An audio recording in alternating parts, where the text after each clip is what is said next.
I turn 50 years old next year. At the last service, everyone laughed. We can talk about that afterward. I find myself reflecting on the people and places of my childhood, especially the things I loved to do because I wanted to do it and not because I had to.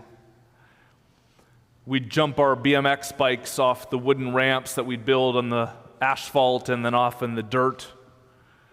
Just stand out with my windbreaker on as the stiff breeze came off the ocean every afternoon. We'd feed the ducks old scraps of sandwich bread as we stood on the pier with that marshy smell thick in our noses. It wasn't all great. I struggled to manage big emotions when I was a kid, and when the emotions got to be more than I could manage, I would run away.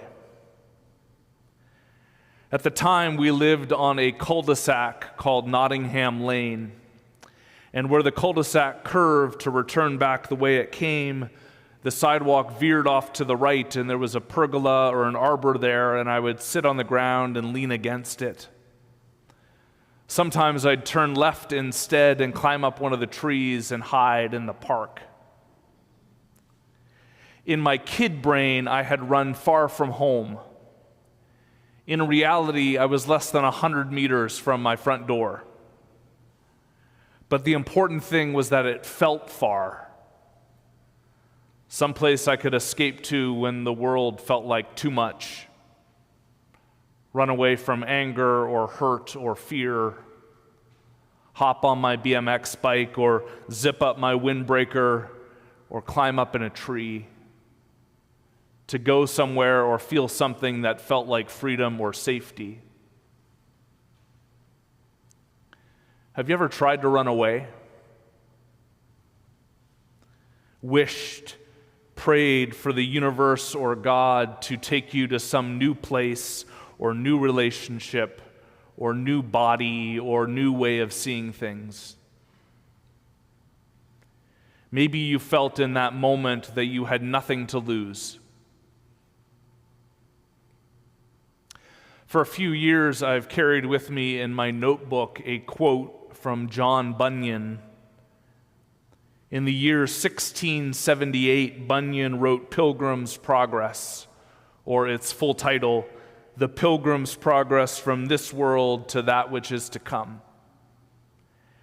And the story takes the form of a journey or a pilgrimage, and here's a line from one of the characters that I've carried with me. He that is down needs fear no fall. She that is down needs fear no fall.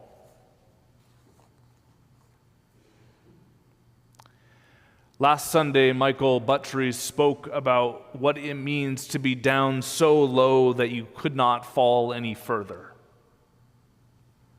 What does that mean for us to be in the lowest place, and what does it mean for Jesus to join us there? And Michael referenced a line from the Apostles' Creed, he descended to the dead. Or its alternate translation, he descended into hell. Michael's sermon was brilliant, and if you haven't listened to it yet, I'd encourage you to go on our website and find it. Today, we're moving from the lowest place to the highest place. Today is the ascension, and we mark how Jesus ascended into heaven. A case could be made that our entire existence unfurls between these two lines of the creed. He descended into hell. He ascended into heaven. The ascension only makes sense to those who have descended. Makes sense to those who have only one way to go, up. For this is the place that God often seems to show up. At the end of the cul-de-sac, the end of our rope, the end of a bottle, the end of a job, the end of a relationship, the end of the line. If that's you and you're made your way to church or to this sermon today, stick with me. In the Gospel of Luke, Jesus has just finished walking along a long road to Emmaus, and he's walking with two disciples, and they don't know it's him. There is a Caravaggio painting that's hanging in the Brera Museum in Milan. It's huge. And it captures the moment when those two disciples realize that it is Jesus. They'd been on the road. Jesus has done the head fake as though he's going to keep walking, but they invite him to stay. And they all stop at this inn. And the painting is of the moment when Jesus is breaking bread at the table, and you can see their minds being blown that this is actually Jesus. Now, we could spiritualize it and say, oh, it's the magic of communion, and that all of a sudden opened their minds. But I think it's something different. I think it's that when he breaks the bread and hands it over, they can see his hands. In the very next story today, Jesus again appears to his disciples. Again, they don't recognize him. Instead, his appearance terrifies them, and they think he's a ghost. They don't believe he's risen because they see him. They only believe when he shows them his hands and his feet. They believe when they see that he is wounded.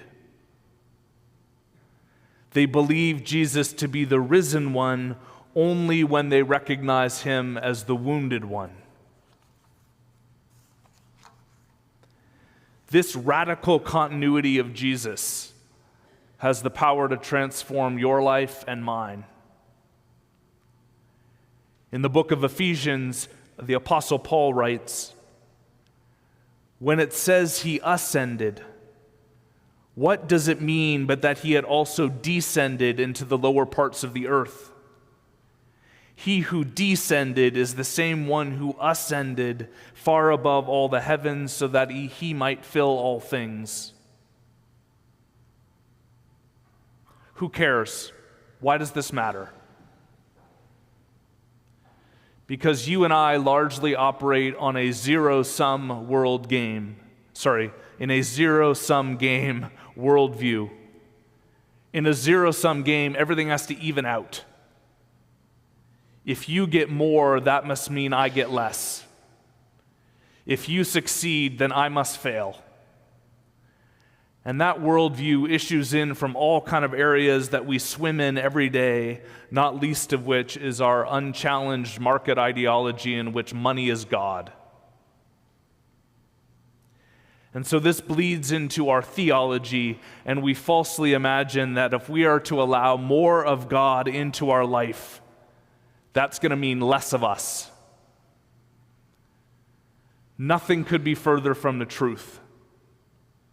When God comes to us, when the life of God grows in us, that is our freedom.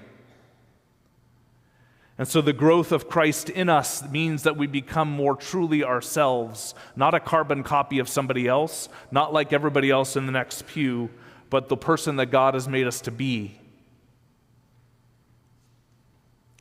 To put it a different way, we so often categorize ourselves as bad or good, sinner or saint, wounded or whole, secular or Christian, American or Canadian. Those are our categories. God doesn't care. Through the power of God, Christ descended into hell, and it's the same person who ascended into heaven, both and. The wounded one is the risen one. The broken one is the one who makes whole. The dead one is the resurrected one. Meanwhile, you and I scurry about so often trying to figure out what category we're in, and thank God we're not in the category of that person. Or worse, we convince ourselves that we have been forever relegated to some category over there as the wounded one, or the broken one, or the hell-bent one. And we're unable to recognize that our categories of either or blind us to a God who has no categories, but just loves us with God's radical love. Maybe you're like I was or am still sometimes and just want to run away. Physically, spiritually, emotionally, relationally, run to some cul-de-sac at the end of the block because maybe there we'll find some freedom or some peace. Or maybe we don't even want that. We're just going to run there to prove to ourselves how little we're worth. No one's even going to miss me. I don't deserve a relationship. I'm not worth it.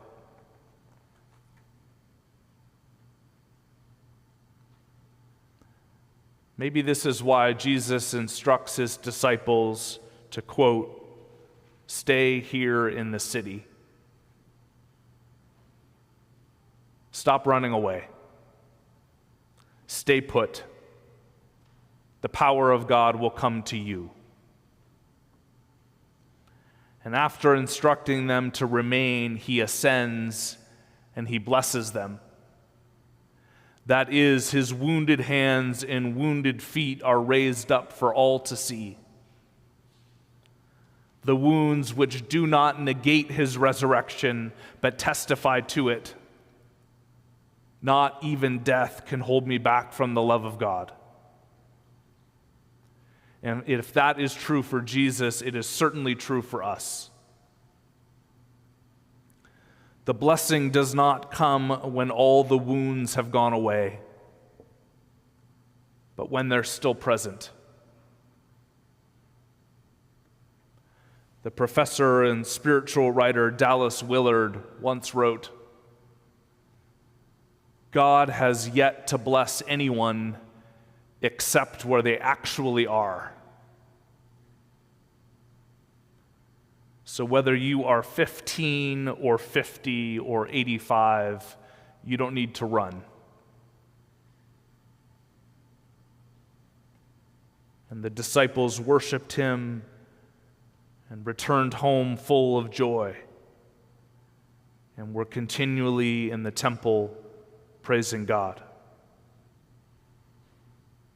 Amen.